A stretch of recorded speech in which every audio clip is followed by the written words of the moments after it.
Para aprender es bueno equivocarse o no. Bueno, porque a través del error uno corrige y aprende. La primera pregunta decía calcular el INR. ¿Qué viene a ser el INR? Es la tasa normalizada internacional del tiempo de protrombina. 20 entre 14 elevado a 1. Esto les da 1,4. Normal. ¿Ya? Normal. Esquematice la fibrinolisis. Lo que hace trombomodulina más trombina activo a la proteína C. Esta proteína C tiene como cofantor a la S y lo que hace es inhibir al 8, inhibe al 5 y activa al TPA, y el TPA al plasminógeno y nos da plasmina, y esta plasmina nos da fragmentos derivados de la fibrina, los dímeros D y XY. Y por último, NR y G. Es para ver estabilidad o inestabilidad. El diagnóstico es inestable en N. N es abastonados entre linfocitos. Abastonados 2 entre 28, 25. Ni sé cuánto está, pero es inestable. El R y el G normales. ¿Ya? El R y el G normales. ¿Qué medía el R? ¿Se acuerdan? Linfocitos intersegmentados. ¿Qué medía el G? Era polimorfos totales entre linfocitos. Y ya está. Bien. Espero que haya dado bien. Me imagino. Dime, señor. ¿El pasito puede ser un dosito o es solo uno? No hay medio. Puede estar tú mal del estómago, puede estar con media diarrea, tú. Pero de las tres, ¿cuántas? Puedes tener difusión eléctrica mitad nomás, mitad erección, mitad no. ¿O es o no es? ¿Ya? Para eso tienes tres alternativas. Dime, señor. Habla, no te escucho. Dos buenas y una buena. A ver. El índice N es abastonados entre linfocitos. Abastonados 2 entre 25. Entonces, ¿cuánto? 0,08. ¿Seguro? Lo normal es 0,01 a 0,1. Ahí está estable. Ahí está estable. Entonces es normal, entonces, ¿no es cierto? No, no había calculado. De memoria lo he hecho. Ya, es estable entonces, normal es, ¿ah? Porque, a ver, hagámoslo el otro. NR es el linfocitos entre 58. ¿Cuánto es? Ni sé, no lo he hecho. ¿Cuánto es ese? 0,43. Normal también. Normal. Y el G era 60 entre 25. Menos de 3,8 debe salir. Ni sé cuánto saldrá. Algo de 2 debe salir. Normal. Normal. Está bien, normal. El cálculo era importante. Más el cálculo. ¿Porque le he dicho diagnóstico? No le he dicho diagnóstico. Les he dicho calcule. No le he dicho diagnóstico. Bien. ¿Pregunta más? ¿Alguna duda? Ninguno. Bien, entonces empezamos. ¿En qué parte nos quedamos, delegada? ¿Qué avanzamos? ¿Sabía ahorita? Perdimos el... ¿Aquí? No, creo que sí. ¿Ahí? ¿Nada? O sí. ¿Aquí nos quedamos? ¿Aquí? No. ¿Aquí? No. ¿Aquí? Sí. Ya. Bueno, sí. Ah, sí. Bien, señores. Cuando hablamos del pulso arterial, quiere decir epicardio izquierdo, hablamos del pulsograma. En el pulsograma, no, el ruido, si estoy en ruido, ¿no es cierto? ¿No he hecho ruidos tampoco? ¿He hecho ruido o no, Revilla? ¿Cuántos ruidos tenemos? 3 fisiológicos. El primero, Venturi. ¿Cómo suena? Lut. El segundo, columna o reflujo. ¿Cómo suena? Dut. ¿Y por qué el cierre de las válvulas produce sonido? Por la vibración. Muy bien, señor. Por la vibración. El primer ruido es por vibración de las válvulas auriculoventriculares. Lado derecho, tricúspide. Lado izquierdo, mitral, la más poderosa. El segundo ruido cardíaco, vibración de las válvulas semilunares. ¿Cuáles son las semilunares o simoideas? Aórtica, lado izquierdo, pulmonar, lado derecho. ¿Y por qué es el tercer ruido cardíaco? Por el llenado rápido ventricular. ¿Ya? ¿En quiénes se le encuentra ese ruido? En niños y personas delgadas. ¿Ya? Delgadas. El cuarto ya es patológico, más bien. Lo que van a escuchar ustedes en práctica es el S1 y el S2. ¿Bien? Si hay un chasquido entre el LUC y el DUC, ¿qué significa? Soplo. Por estenosis o por prolapso. ¿Ya? Prolapso quiere decir insuficiencia valvular. 4 focos de auscultación. Se toma la clavícula, primer espacio. Segundo, lado derecho, aórtico, acá, a 2 centímetros de la comisura del esternón. Al lado izquierdo, el pulmonar, apoyo sinfoides del esternón, el tricúspide y línea media clavicular, quinto espacio, ese viene a ser el mitral. Entonces, 4 áreas de auscultación. Protocolo, en práctica se tiene que colocar aquí, aquí, aquí, aquí. Y debe ser un sonido. ¿Cuál? Lut, dut, nada más. Si encontrara, por ejemplo, en el mitral, entre el LUC y el DUT, un sonido, digo, es soplo. Si es soplo sistólico, diastólico, por estenosis o por prolapso. Bien, vamos. Pulsograma. El pulsograma, tenemos aquí la onda anacrota, la de percusión, la dicrota y la catacrota. ¿Qué nos da la anacrota? La presión diastólica, aórtica, lógico. La de percusión, la presión sistólica. La onda dicrota, apertura o cierre de la aorta. Cierre, ¿ya? Cierre de la aorta. Y la catacrota es el término. Ahora, por estenosis, van a ver esta onda, parvus tardus, ondas enanas. ¿Qué nos indica eso? ¿Qué pasa con la válvula mitral? ¿Es por estenosis o por insuficiencia? No, es estrecha la válvula. En cambio, cuando hay prolapso, se le llama encélero o martillo de agua. ¿Por qué? Porque no contiene la sangre, hay un reflujo y es grande la onda. Normalmente lo que deben ver ustedes es esto, en prácticas. Tenemos un pulso venoso. ¿Cómo se llama el pulso venoso? El flebograma. Si ustedes, tenemos esto, me va a servir acá. ¿Quién tiene desarrollada la capa media? ¿Las arterias o las venas?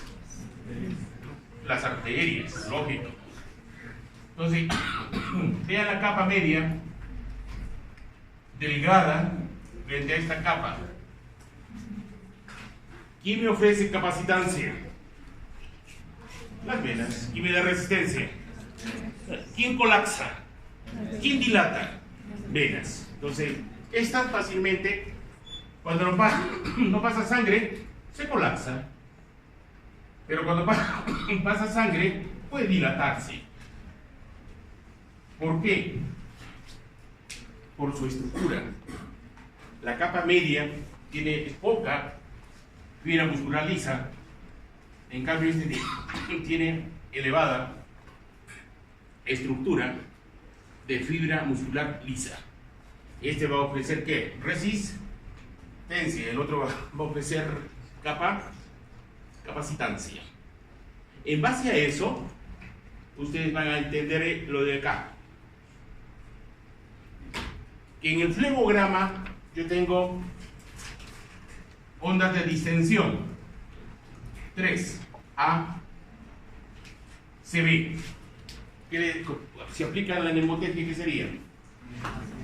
Accidente cerebrovascular. Pero la que realmente se ve es esta, la gran distensión, la A. La B, menor distensión. La C está solapada con la A. Y hay dos colapsos. El gran colapso X y el menor colapso Y. Entonces, en total, ¿cuántas ondas tienen ustedes ahí? 5. 2 de colapso y 3 de distensión. Veamos aquí. Comenzamos. ¿En qué etapa está aquí el corazón? Cuando llega sangre acá y se abre la tricúspide y pasa la sangre de avículo a ventrículo. Estoy en sístole atrial. ¿Ya? Si yo contraigo el atrio, porque estoy valorando el micardio derecho, ¿qué válvulas estoy valorando acá? La tricúspide y la pulmonar, quiere decir lado derecho. En cambio, en la arterial, ¿qué estoy valorando en el pulsograma? La mitral y la aorta. Entonces, vean ustedes aquí, en el llenado, ¿se acuerdan? Había un llenado en la parte final. Uno era, ¿se acuerdan? Llenado rápido, llenado por gravedad y sístole atrial. ¿Se acuerdan o no? Entonces, en sístole atrial, ¿qué pasa con la cámara auricular? ¿Aumenta o disminuye su tamaño, su volumen de esa cámara? Si está contrayéndose. Disminuye. ¿Pasa sangre o no pasa sangre? ¿Ah? De la precava y de la postcava. ¿Pasa o no pasa sangre? Recuerden que si yo quiero ver flebograma, vendría a ser un yugolograma. Entonces, ¿pasa o no pasa sangre? Si estoy contrayéndome el atrio derecho, no pasa sangre. ¿Y qué va a pasar? Se distiende. Y esa distensión viene a ser la onda A. ¿Ya? ¿Y cuándo se presenta? En la sístole del atrio. La C. La C se da por el cierre de la tricúspide. Acá está cerrada. Pero está asociado al pulso carotidio. Y no es muy relevante. La que sí es relevante es el colapso X. ¿Qué pasa en colapso X? Cuando el ventrículo quiere vencer la resistencia de la aorta y de la pulmonar, ¿qué hace el ventrículo? Se contrae. ¿Y qué pasa con los atrios? ¿Aumenta de tamaño o disminuye de tamaño? Si estoy jalando, estoy haciendo esto, estoy contrayéndolo, va a aumentar su volumen. Y cuando entra sangre aquí, va a entrar aquí. Pero ¿qué va a pasar? Se va a producir un gran colapso, que se llama el colapso X. De ahí tengo la onda B, que debería ser la pequeña distensión. ¿Y por qué se da la pequeña distensión? Por el llenado. Entonces estoy en la parte diástole. Llega sangre de la precava, postcava, tengo sangre acá. ¿Qué va a pasar en este momento? Que va a aperturarse la válvula tricúspide para que pase. Y se produce la onda B, menor, perdón, esto no es colapso, esto es distensión, pequeña distensión. Esto por la estructura, que comparada con la A es la mayor. Y por último tendría el Y. ¿Cuál es el Y? Cuando se abre la válvula tricúspide, pasa la sangre del atrio hacia el ventrículo y lógicamente esto se colapsa y tendría la Y. En resumen, ¿cuántas ondas tengo en flebograma? En 5. ¿Cuántas distensiones? 3. ¿Cuántos colapsos? 2. El primero, que corresponde a la sístole atrial. El C, cierre de la tricúspide asociado al pulso carotidio. El X, ¿por qué se produce? Por la contracción isovolumétrica, en donde los ventrículos jalan la cámara auricular y se produce un gran colapso. En B, en el llenado auricular, ¿qué es lo que pasa? Se produce una distensión pequeña, que viene a ser la B. Y por último, cuando se abre la válvula tricúspide, se produce el menor colapso, que viene a ser el Y. ¿Bien? Presión arterial. ¿Qué es la presión arterial?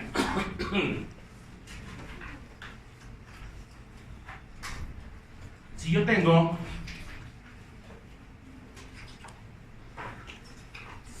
el producto del gasto cardíaco por resistencia periférica total, gasto cardíaco es igual a volumen sistólico por frecuencia cardíaca. La resistencia periférica total es igual a 8 por N por L entre pi a la cuarta potencia del radio. ¿Cuál es el factor más determinante de la presión arterial? De todos ellos. Considerando que yo tengo aquí un vaso y acá tengo sangre, y la sangre tiene moléculas, y la fuerza que ejerce estas moléculas sobre las paredes de las arterias viene a ser la presión arterial. Entonces, ¿cuál es el más determinante? La longitud del vaso, la viscosidad, el volumen sistólico, la frecuencia. Esta es la ley de Frank-Starling, gasto cardíaco. Starling. Esta es la ley de Poincaré. Listo. Y el factor más determinante viene a ser este, R. Dos vasos. Miren, yo tengo un vaso acá en vasoconstricción, tengo otro vaso en vasodilatación. A y B. Acá he disminuido el radio. ¿Qué pasa cuando disminuyo el radio? Aumento la resistencia y aumento la presión arterial. Ejemplo de sustancias vasoconstrictoras. A ver. De las que me pregunta una chica, me preguntaba hace un rato.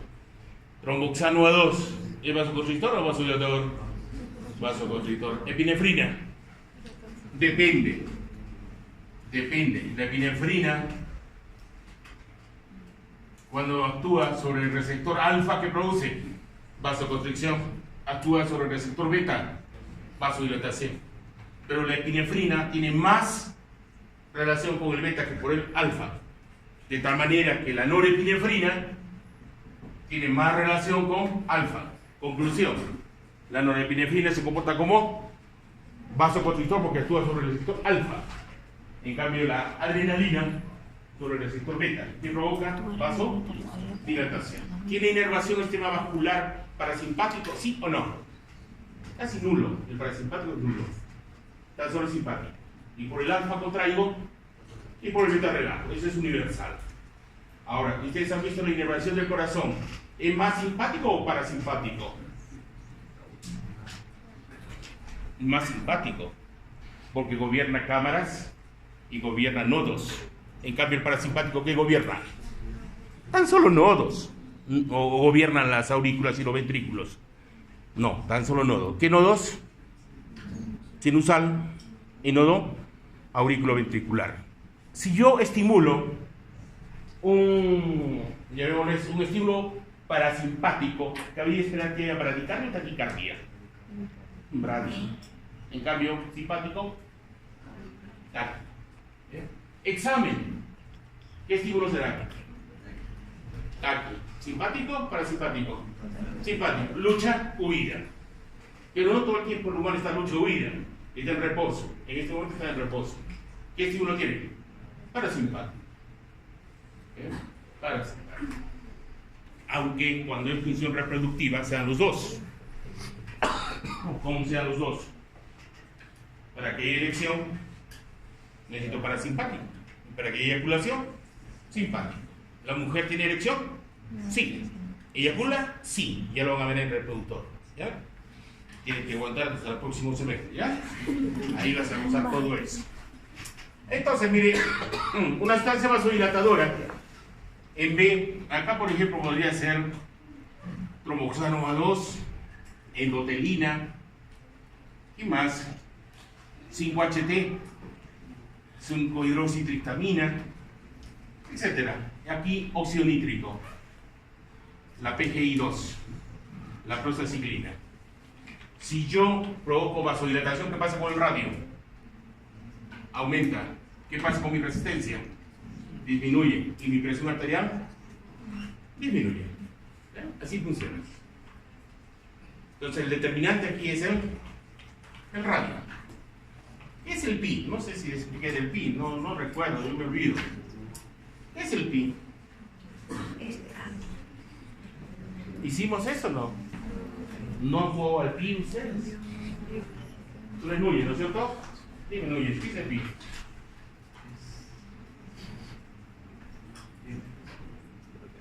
Digamos sobre qué es eso. Hay una película pi, una hindú. Bonita la película. ¿Qué es el pi? No han tenido infancia, no han jugado en el parque haciendo circunferencias. Y este es el diámetro. Y el pi viene a ser una relación de la longitud del diámetro, perdón, la longitud de la circunferencia entre el diámetro. Entonces yo tengo acá un diámetro, acá tengo otro diámetro, acá tengo otro y un cachito. Eso es 3.1416, más 100 números. Hagan la circunferencia que hagan, en un papel o en un parque, siempre guarden una relación. ¿Cuál es? Que el pi viene a ser 3 veces y fracción del diámetro de la circunferencia que hay. ¿Estamos de acuerdo o no? Ese parámetro es importante para establecer presión arterial. ¿La viscosidad es importante o no es importante? Sí, pero no es determinante. La viscosidad, por ejemplo, nos permite... ¿Cómo es el flujo de la sangre? A ver, veamos acá. ¿Cómo transita la sangre? Laminar. ¿Genera ruido o no genera ruido? No genera ruido. Cuando usted produce una presión acá, este laminar se vuelve turbulento. Y si se vuelve turbulento, eso se llama el número de Reynolds. Eso seguramente lo han visto en biofísica. ¿Cuál es la probabilidad del número de Reynolds para que sea de laminar a turbulento? 2000. 2000. No lleva unidades. Entonces normalmente el flujo no tiene ruido. ¿Ya? No tiene ruido. Por ejemplo, esa es la base de medir la presión arterial. ¿Qué hago para medir presión arterial? Coloco el brazalete arriba de Rossi y lo que hago es una contracción de la arteria braquial humeral y no hay ruido. Pero cuando coincide la fuerza con la cual la sangre es bombeada con la fuerza que hace el brazalete de arriba de Rossi, ahí genera unos ruidos, que se llaman los ruidos de Korotkov. Y Korotkov tengo Korotkov 1, Korotkov 2, Korotkov 3, Korotkov 4 y el 5. El 1 es ruido chasqueante, esa es la sistólica. Y el silencio es la diastólica. En ustedes. Pero si es un niño y es una gestante, la diastólica no puede ser en silencio, tiene que ser en sordina. ¿Ya? Entonces, el primer ruido de Korotkov se llama ruidos chasqueantes. Segundo ruido, soplo burbullo. Tercer ruido, correo. Cuarto ruido es silencio, pero sordina. Y el quinto ruido es silencio. Entonces, en ustedes que son jóvenes, que han dejado de ser pulpines, la sistólica cuando se establece en los ruidos chasqueantes. Y la diastólica en el silencio. Si es un niñito, la diastólica viene en él, sordina, en el cuarto ruido de coro. Bien. Preguntas hasta ahí. Bueno, esta estructura la conocen ustedes. Cuando voy disminuyendo el diámetro de las arterias, ¿qué formo? Arteriolas. Y las arteriolas, cuando se capilarizan, ¿saben cuál es el nuevo órgano del cuerpo humano? Es el endotelio. El endotelio vascular. Pesa cerca de 2 kilos. Nos da una área de 1500 a 4000 centímetros cuadrados. ¿Cuál es el área de la aorta? De 2 a 3 centímetros. 2.5. De la cava, 2 a 3. de la vena, 3. 8 centímetros cuadrados. Grande. Área, no diámetro. Área. Y del endotelio, 1500 a 4000 centímetros cuadrados. Nos da una superficie endotelial de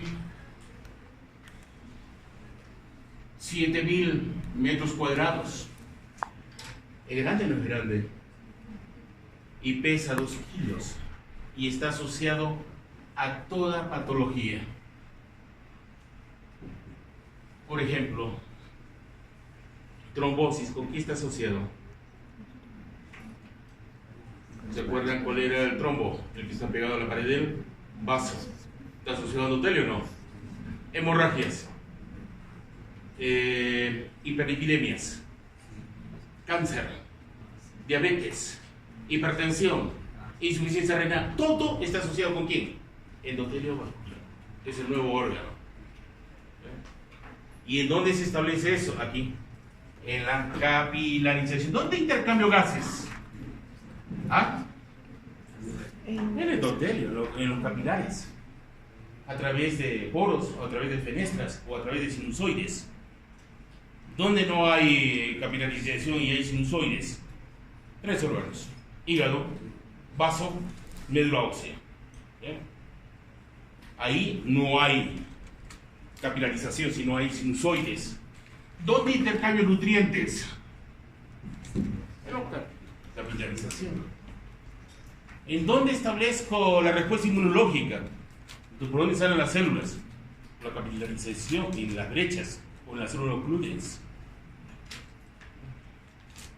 Entonces, el nuevo órgano es el endotelio vascular.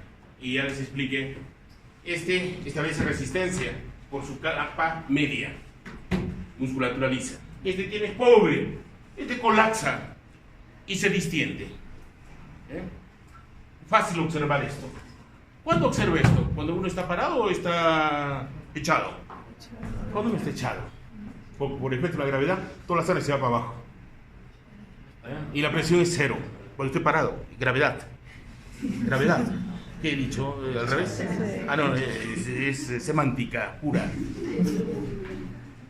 Y aún estoy todavía con esta bronquitis que no quiere superarse. Entonces, producto de la gravedad, tienen ustedes clinostático y ortostático. Entonces, cuando están parados, ¿cómo están las venas? ¿Cómo está la yugular? ¿Está colapsada o está distendida? Está colapsada porque está abajo, está secuestrando sangre. Y cuando estás echado, la gravedad es igual para todo.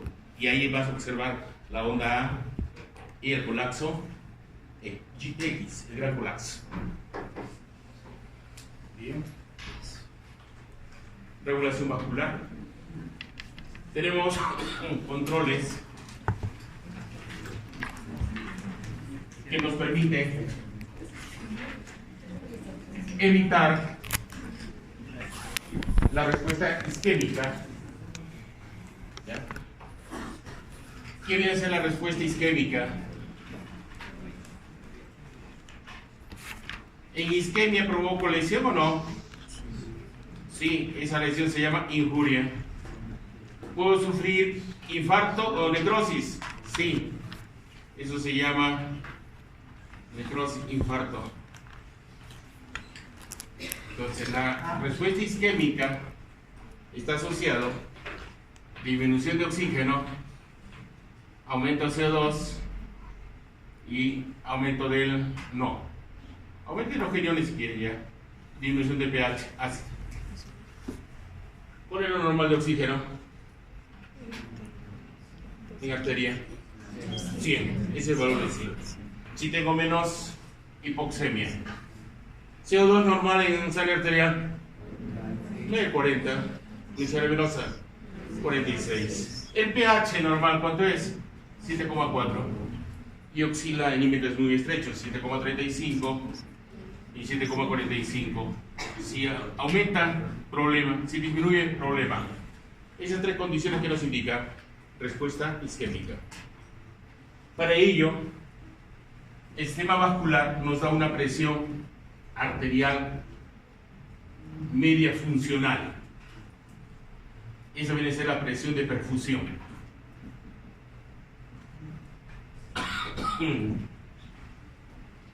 Normalmente está entre 70 y 110 milímetros de mercurio. Si baja menos de 70, el órgano se muere. ¿Y cuáles son los tres órganos vitales de nuestro cuerpo? Cerebro, corazón, riñón.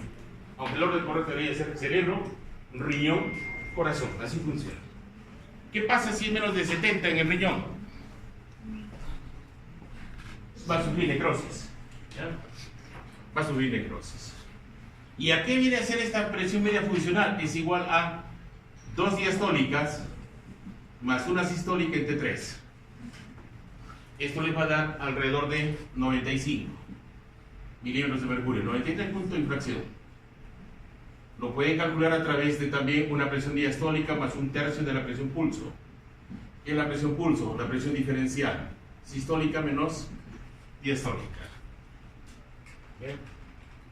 Antes se hablaba de la presión media, pero esa no es funcional, es matemática. Es sístole más diástole entre 2. Si sístole era 120 y la diástole 80, media entre 2 era 100. Pero no es 100, sino es 95, porque estamos tomando la funcional.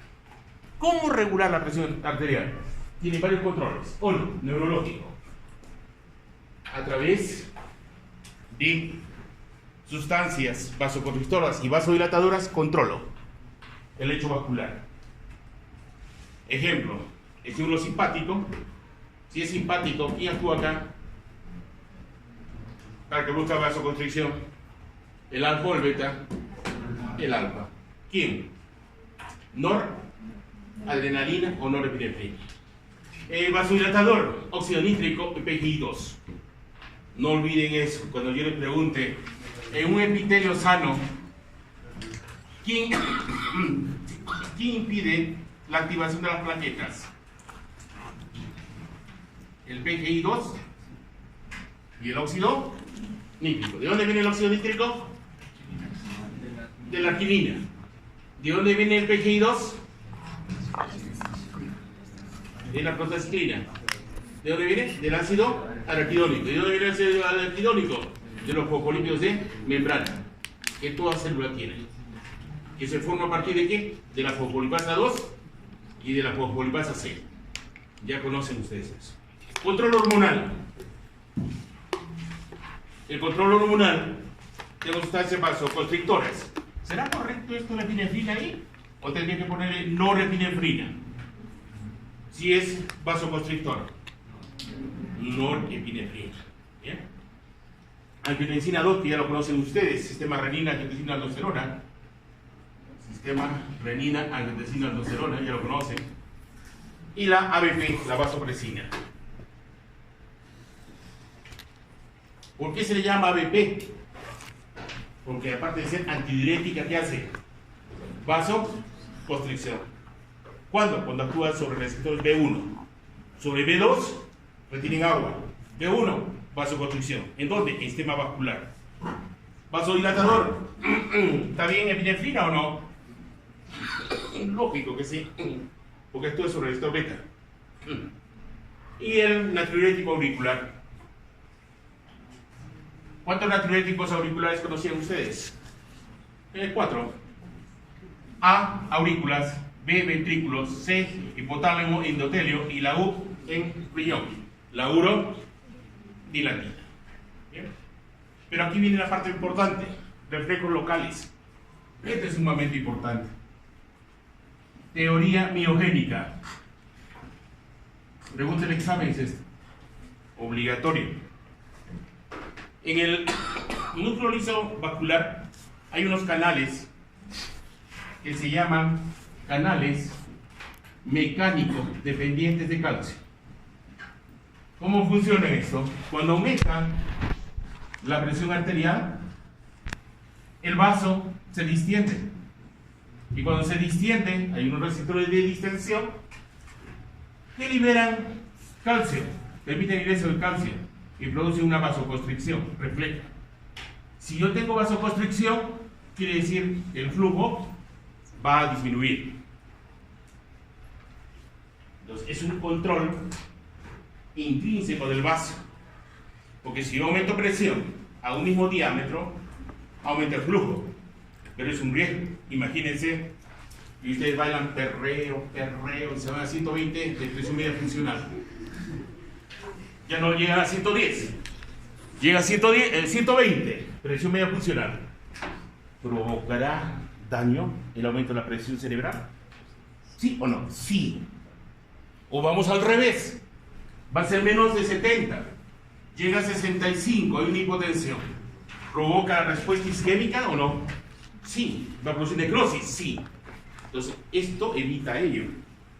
Se aumenta la presión y no disminuye el flujo. ¿Ya?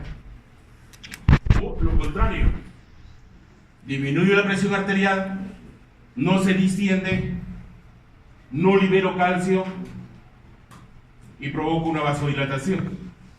¿Y esto qué va a provocar? Aumento del flujo.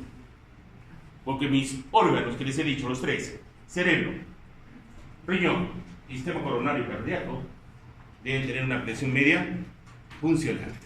¿Y qué viene a ser la presión media funcional? Presión de perfusión, presión de perfusión. En este momento, ya están una hora sentados. ¿Les duelen los glúteos o no les duelen los glúteos? Sí, yo los veo, cambian de glúteo, derecho, izquierdo, derecho, y ya no hay glúteo. Cuando uno duerme, ¿han visto los viejitos cuando duermen? Ellos por neuropatía no se mueven. Y lo peor de los viejitos puede ser las escaras, la necrosis de glúteos, tobillitos y espaldita. Cubren una escara de un viejito. En cambio ustedes se mueven como trompos, así sean solteros, se mueven. El producto, no, que yo me duermo y despierto en el mismo sitio, lógico, que no te acuerdas, ¿sabes? Grábate, te mueves. Recuerden que el cerebro es más activo cuando uno duerme y cuando uno está en vigilia. Eso lo voy a demostrar. Ya por ondas delta, teta, las fusiformes. Es un espectáculo sueño. ¿Ya? Parece, corre riesgo sus glúteos ya. 30 segundos yo creo suficiente para que puedan relajar y seguimos la clase. ¿Preguntas o dudas? ¿Preguntas que quieran? Dime.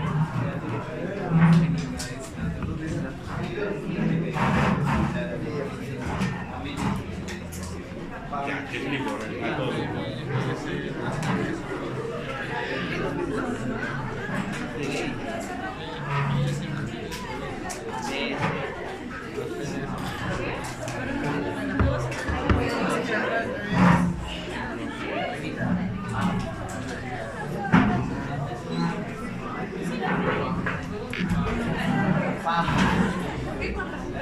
Bien. A ver, ya, relajaron. Bien, miren, su compañero me indica lo siguiente: ¿cómo es esta distensión? Pero para ello tengo que hablarles de fibra muscular lisa. Cuando hablamos de fibra muscular lisa, Todo órgano tiene una recubierta de tejido muscular liso. Todo vaso sanguíneo también lo tiene y el tracto gastrointestinal tiene musculatura lisa. Y ahí no hay sarcómera. ¿Ya? Lo que existe básicamente son actina y miosina y es dependiente de la contracción del calcio. Cuando ingresa el calcio, porque el músculo liso no tiene retículo sarcoplasmático, es un reservorio de calcio. Y si tiene poquísimo, no le sirve, necesita el de afuera, del LEC. Entonces, cuando entra calcio a la fibra muscular lisa, se contrae por un mecanismo interesantísimo, que ahora no necesito explicarles, porque es otro componente de la fisiología. Pero lo único que quiero decir es que no es sarcómera y no hay troponina. ¿Se acuerdan qué era la troponina? Era la reguladora, era el cerrojo, la C, la llave del calcio. Acá sí hay llave, pero actúa a través de una miosina pesada, la activa a través de la calmodulina. Es un complejo, no les interesa ahorita. Lo único que les sirve para ustedes es que cuando ingresa calcio se produce contracción. ¿Bien? Entonces, ¿qué pasa aquí? Cuando aumenta la presión arterial, va a ingresar calcio. ¿Qué va a producir? Vasoconstricción. ¿Aumenta el diámetro o disminuye? Disminuye el diámetro y radio. ¿Y qué va a pasar con el flujo? Disminuye. Estoy controlando el flujo. ¿Qué pasa aquí cuando baja la presión? Quiero asegurar el flujo, porque si no entro a respuesta isquémica y me muero. Entonces, ¿cómo lo hago? Se distiende, el calcio no ingresa y se produce una vasodilatación. Y si está en vasodilatación, se mejora el flujo. Eso se llama la teoría miogénica. Existe otra teoría, que es la teoría metabólica, que también es válida. Metabólica. En la teoría metabólica se den respuesta a estos son estresores, ¿ya? Hipoxemia, hipercalemia, hipercapnia y acidosis. ¿Qué sucede en ese momento? Todos ellos son vasodilatadores. ¿Y para qué se produce la vasodilatación? ¿Para mejorar flujo o disminuir flujo? Para mejorar flujo. Y haya oxigenación. ¿Bien? Ya los mecanismos los van a ver en un momento cómo mejora. El aumento de la osmolaridad también, la adenosina, los eicosanoides. ¿Qué es un eicosanoide? ¿Qué es un eico? Claro, un eicosanoide es un tromboxano, una prostaglandina, un hidroxiperoxi-eicosa tetraenoico, los leucotrienos, esos son eicosanoides. De ahí tienen bradicinina, también vasodilatador. Sustancia, ahí está el ROS, sustancias del estrés oxidativo e injuria. ¿Quiénes son? El oxígeno cingulete, el oxígeno reactivo, los oxidrilos, el peróxido de hidrógeno, los peroxinitritos. Todos son vasodilatadores. Y por último tiene ahí el óxido nítrico. Antes llamado, ¿cómo se llamaba el óxido nítrico? Factor relajante derivado de plaquetas se llamaba. Pero al final es el óxido nítrico. Entonces vean ustedes que toda la presión está controlado, tanto neurológico, hormonal, como local. Bomba muscular. Lo que ustedes ya saben, que el corazón es nuestra bomba y lo que hace es bombear 70 litros como volumen sistólico y nos asegura un gasto cardíaco de 5 litros por minuto. ¿De dónde sale 5 litros por minuto? Volumen sistólico 70, frecuencia cardíaca 70, 5 litros por minuto. ¿Bien? Ahora, esto bombea hacia el sistema circulatorio mayor, pero acá viene un problema, ¿no? Acá tengo las arteriolas, los capilares, las vénulas y las venas. Pero estas venas, ¿cómo regresan si tienen presión cero? Dos mecanismos. Uno, válvulas o valvas y una bomba muscular. ¿Quién es la bomba muscular? Los músculos. ¿Qué hacen los músculos? Cuando se contraen, ¿qué hacen? Permiten que el flujo de sangre sea unidireccional. ¿Hacia dónde?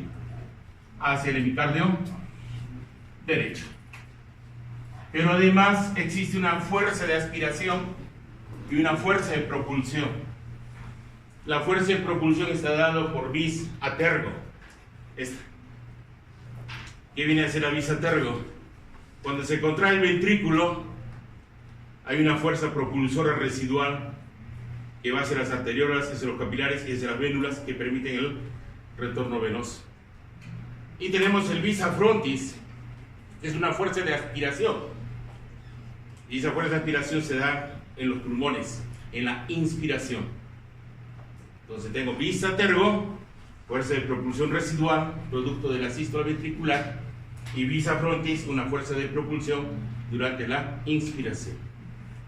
¿Bien? Pero dependemos de nuestro retorno venoso ¿de qué? De nuestras válvulas y de nuestros músculos. ¿Quién tiene mayor riesgo de tener venas varicosas? Las mujeres. ¿Y por qué? Producto de los estrógenos. ¿Ya? ¿Cuántos estrógenos tiene una mujer? 3: progesterona, estriol y el 17-beta estradiol. Entonces, ¿ya han visto que los estrógenos son proagregantes plaquetarios o son antiagregantes plaquetarios? Son proagregantes, los hace pegajosos los estrógenos. Y bueno, toda persona mujer tiene más músculo o menos músculo que el hombre. Sí. Menos músculo. Más Porque grasa. si tengo una fisiculturista, ya no es femenina, bueno, me pega, es puro músculo. La mujer, mientras más femenina, Más es grasosa. más, como dice la delegada, más grasosita. ¿No? Ya van a ver los perfiles de gonotrofinas para ver las peritas, las bananitas y las fresitas. Es bonito eso.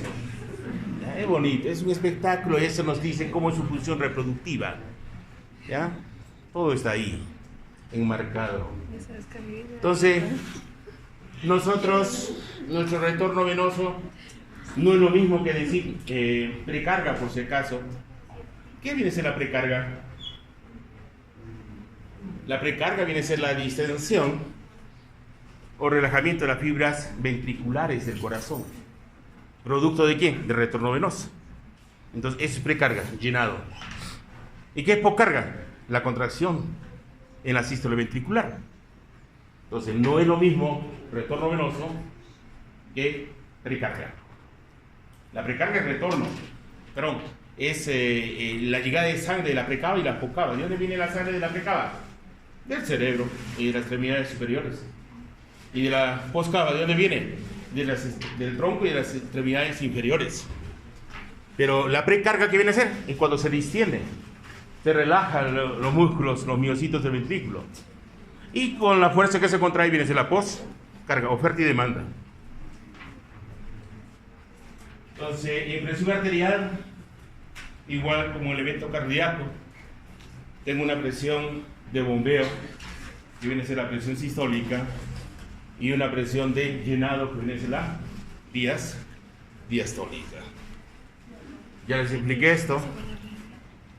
Para poder establecer, lo van a hacer en prácticas, cómo colocar, esto se llama brazalete de Riva-Rossi. Y esto se llama estetoscopio. Y el estetoscopio tiene que ir en la arteria braquial humeral. Y está acá. Ya, lo único que tienen que hacer es presionar fuerte acá. Ahí. Ya la agarré la mía. Y ahí debe estar el estetoscopio. No debe estar acá, ni acá. Acá debe estar. Inclusive en el brazalete Riva-Rossi hay una flecha ahí que les indica dónde debe colocarse el estetoscopio. Una flecha roja. O si no, un redondito blanco, ahí en el laboratorio. Entonces ese redondito blanco nos indica la ubicación específica donde debe ir el diafragma o la copita del estetoscopio. ¿Bien? Ahora, el brazalete tienen que, como están aprendiendo y no han hecho toda la instrucción médica, toman la distancia del acromion al olecrano. Imagínense que les mide unos 34 centímetros. Entonces, media, 17. Ahí debe ser la mitad del brazalete, acá. La técnica que dice 2 dedos por encima de la flexura del codo. Pero mejor, si están aprendiendo, tomen acromion o lécrano, mitad. 36, 18, ya. 18 la mitad y lo coloco en el brazalete ahí. Ni muy separado, ni muy apretado, porque duele. ¿Ya? Duele, tienen que ir aprendiéndose. Y auscultar estos ruidos. ¿Qué son estos? Ruidos chasqueantes, murmullo, soplo, aporreo, sordina, silencio. Son 5 ruidos. Pero para poderlos escuchar, tengo que colocarme bien el auricular. Acostúmbrense con la campanita para oídos menos audibles, para fetales. Utilicen ese. Es buenísimo. Pero agarren pues, un Riester o un Lichtmann, ¿no? Si van a agarrar un Taiwán, Vietnam, eso no sirve para nada. Se van a imaginar los ruidos. La idea es escucharlos, auscultarlos. Y colocarse bien el auricular. No colocárselos así, como Frankenstein, perpendicular, ¿no? Ni para atrás, sino para adelante. Duele al inicio, pero todo duele hasta que se acostumbra. Se acostumbran y van a ver qué fácil van a escucharlo realmente. Ahora, ¿cuál es el protocolo? Ahí agarro el pulso primero, coloco el brazalete y establezco pulso radial y lo voy a insuflar, insuflo, llego a 120 y ya no tengo pulso del paciente, le sumo 30. Imagínense, llego a 180 y ya no hay pulso, le sumo 30, 210. No a todos es 180, porque si entra delgadita, en 90 ya no hay pulso. Le sumo a 120, ¿no? Por gusto la voy a llevar a 180, por gusto. Y de ahí comienzo a bajar la presión, 1 a 2 milímetros por segundo. Lentito, así despacito, hasta que aparezcan los ruidos. Y los ruidos son característicos, salvo que tengan vacío auscultatorio, ¿no? Hay de todo. Entonces lo que van a escuchar es esto. Lo llevan, imagínense, esa presión 140, lo llevan a 170. Entonces aquí comienzan a bajar la presión 1 a 2 milímetros por segundo. Y comienza a bajar y comienzan a escuchar unos ruidos así. ¿Ya? Y después esos ruidos como que disminuyen su intensidad, después aumentan, y después se hacen sordos, y después desaparecen. Entonces, este primer ruido audible es el ruido chasqueante, es la presión sistólica. Y cuando desaparece la presión diastólica. El problema es con los alumnos que tienen vacíos auscultatorios. Así. Entonces agarra y tienen los ruidos chasqueantes y desapareció. No, tienen que continuar. Porque eso se llama vacío auscultatorio. En ansioso por el CBS. Entonces tienen que tranquilizarlos y decir... Y mejor hacerlo siempre en ambos brazos. No hay diferencia entre el izquierdo y el derecho, pero hay que hacerlo en los dos.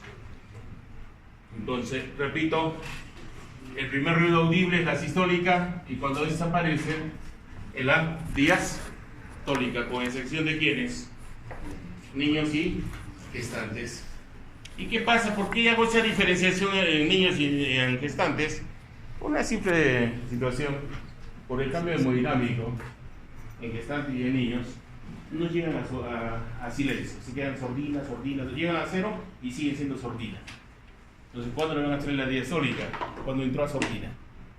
¿Y qué significa sordina? Es un ruido atenuado, es un poco, ¿qué les digo? No es muy fuerte, por eso es atenuado, y ese es el punto en el cual van a registrar la diastólica en niños y en gestantes. ¿Bien? Ustedes no hay problema, ya han dejado de ser pupiles. Silencio, acá. Ya les expliqué esto también. ¿Qué era la presión pulso? Es la presión diferencial, sistólica menos diastólica. Estas sí son marcadores que nos pueden dar un diagnóstico. Por ejemplo, la presión pulso nos da 40 más menos 10. ¿Qué significa 40 más menos 10? Si ustedes restan 120 de 80, el hipotético caso, entonces menos de 30 hipotensión, más de 50 hipertensión. Para la presión media funcional, que es la presión de perfusión, que es la que van a valorar, esto les da 95 más menos 10, más de 105, hipertensión, menos de 85, hipotensión. ¿Bien? ¿Cuál es la que más fluctúa? La que más se eleva. La sistólica. Pero han visto que se eleva la sistólica, pero tengo reflejos locales que controlan. Porque es un problema que llegue, pase la presión de perfusión más de 110. Colapso del órgano. Entonces no puede ser. Tengo que estar entre 70 y 110. Ahí tiene por la OMS. Ya no hay prehipertensión. Puede haber hipertensión elevada, ¿cierto? Pero el set point, ¿cuál es? Que nunca debe superar la sistólica más de 139 y la diastólica 89. Si es 90 ya es hipertensión. ¿Y cuál de las dos es más peligrosa?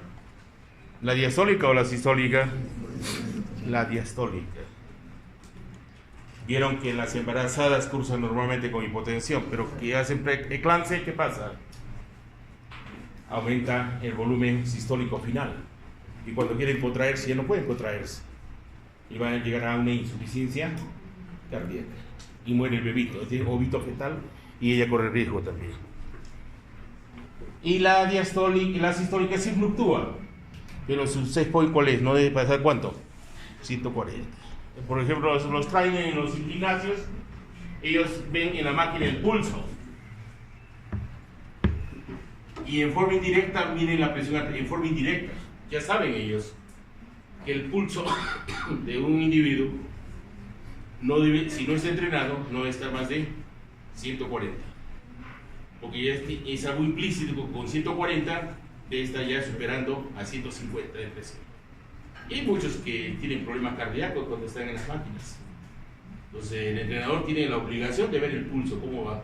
Y no se olviden siempre hacer su bowdish. ¿Qué es el bowdish?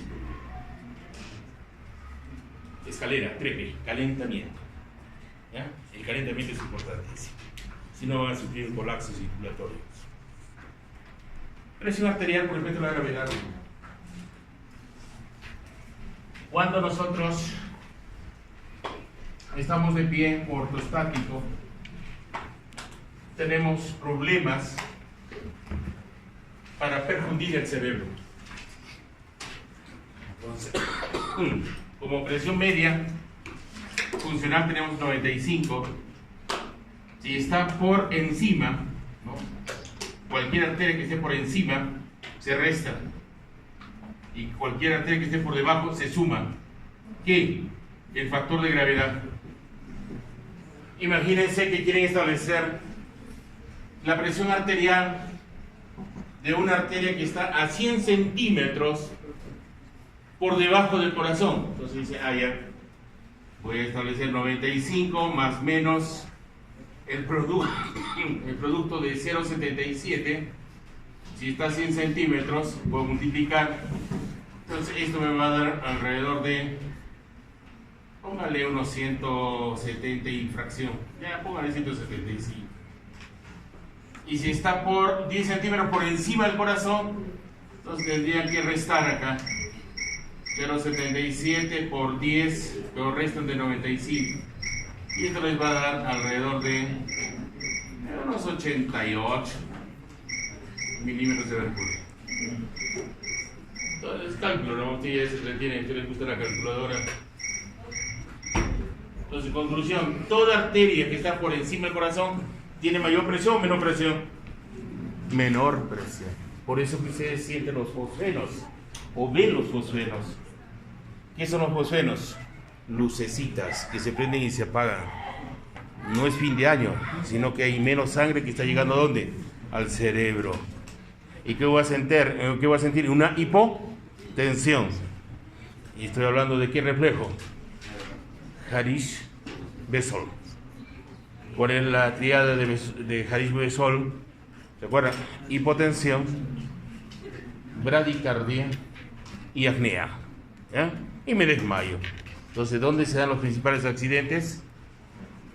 En la cama nupcial, en la sala, en la cocina o en el baño.